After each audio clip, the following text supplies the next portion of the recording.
Hi everyone, in front of me I've got TECLAST T60 and let me share with you how to allow unknown sources on this device.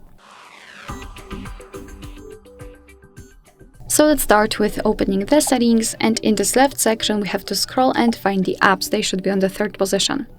Here we have to scroll down and tap on Special App Access, scroll down again to localize Install Unknown Apps.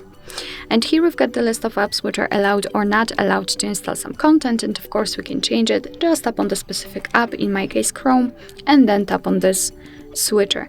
After getting back, you can see that the Chrome is right now allowed to install something, and be aware that you're doing it on your own responsibility because some third-party apps aren't verified by the developers, so you may put your data and actually whole device at risk.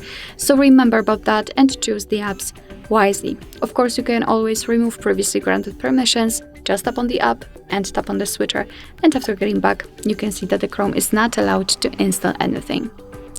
Alright, so that will be all. Thank you so much for watching. I hope that this video was helpful, and if it was, please hit the subscribe button and leave the thumbs up.